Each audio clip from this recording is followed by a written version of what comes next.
Two contrasts. Dan, I love you. I appreciate you being on this space. I think the Democrats need more people like you to help us understand what options might be available to us as we think about the world.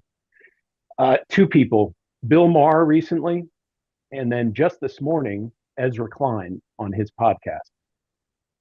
Two contrasting Democrat positions on Trump. If you listen to Maher, he cares about Trump's personality. He cares about his affability. He's interested in who he is and what he's trying to do. If you listen to Ezra this morning, you literally would think Pol Pot has become the president of the United States. Stalin is here. Where's the democratic humility? Where is the intellectual power? Where are the ideas that we can start really talking about that are going to get us to have some contrasting choice? Yeah, Chris, hold on. Right now, Yeah. Sean's right. Sean's right. He's in fuego today. Fuego. Yeah. Where's the contrasting ideas? Where can we listen to better ideas? That's largely a perpetual state for Sean, by the way. I'll tell you that the Ezra Klein thing, two people sent it to me and they said, you need to listen to this. This is the best defense of the Democratic position I've heard. Two people said that to me. I knew enough not to waste my 12 minutes on it. Dan, what's the answer to Mr. Jones's excellent question? Yeah, and I have not heard Ezra Klein's thing this morning, but I have a sense based on what you said and some of his past statements where he's going.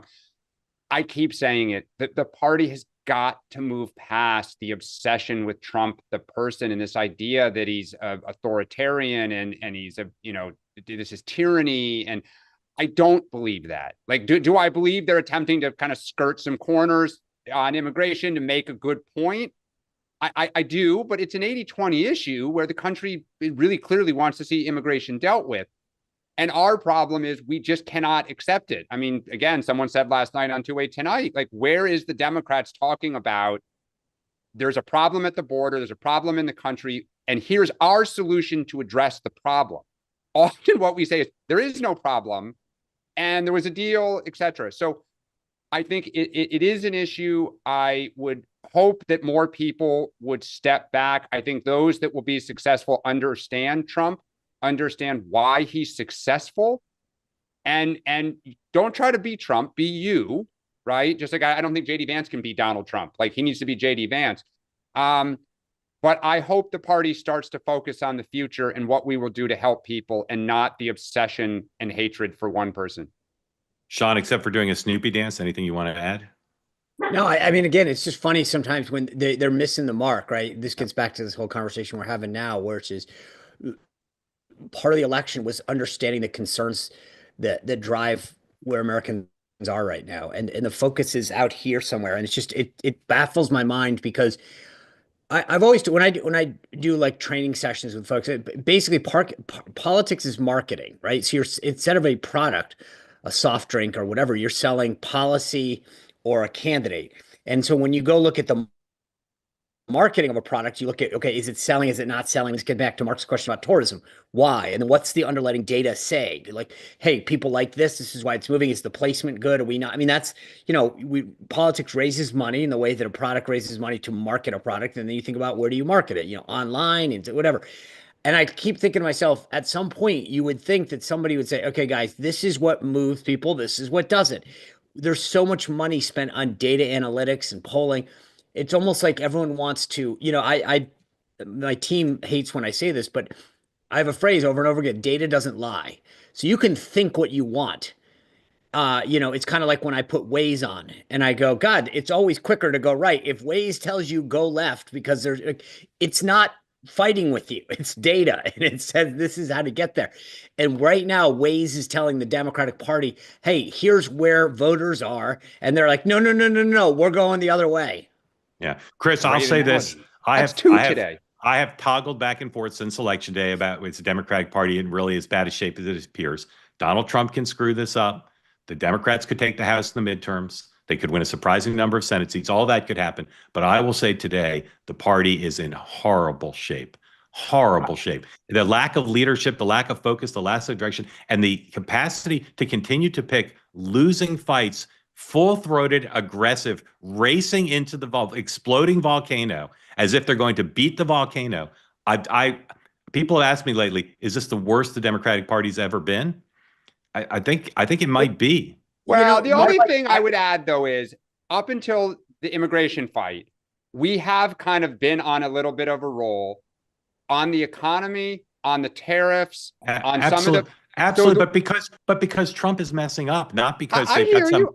But that's traditionally when you're out of power at this stage, kind of how you get back in the game. They could be doing better. They could be Yes. doing But better. the thing that was fascinating about the last 24 hours, and Mark, I mean, you asked the question, was it intentional or not? I don't know. But yesterday was a checkmate moment that they get out there. Chris Van Hollen goes in, and I think probably thought, I'm going to go down there. I'm going to be this hero. And they go, oh, really? Meet Patty Marin. She's a woman whose daughter was killed and you didn't call her. Right. These are your priorities. Boom. Number two, they released the Prince George's County criminal records.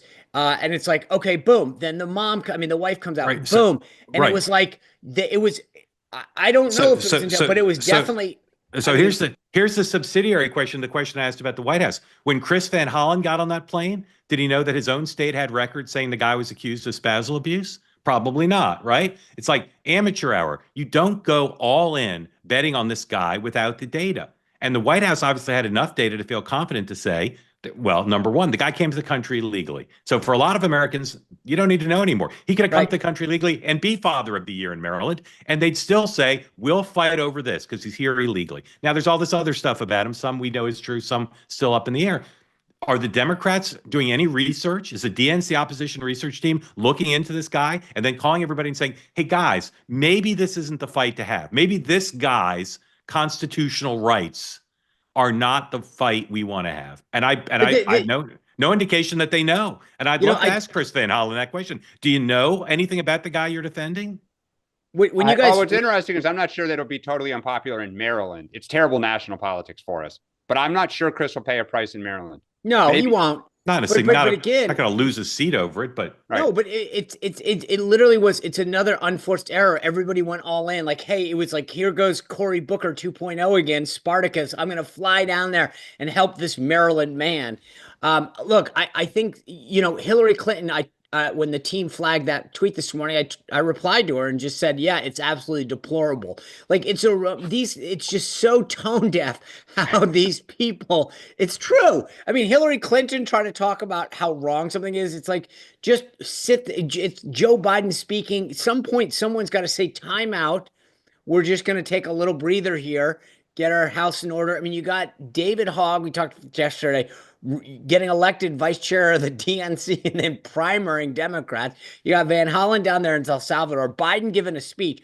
I mean, they also elected a chair who's not going to lead them to the promised land. Let's be honest. The guy might do a great job at nuts and bolts, but he's not going to be Haley Barbour. He's not going to take over the Democratic Party and lead them into a positive place from a public facing point of view.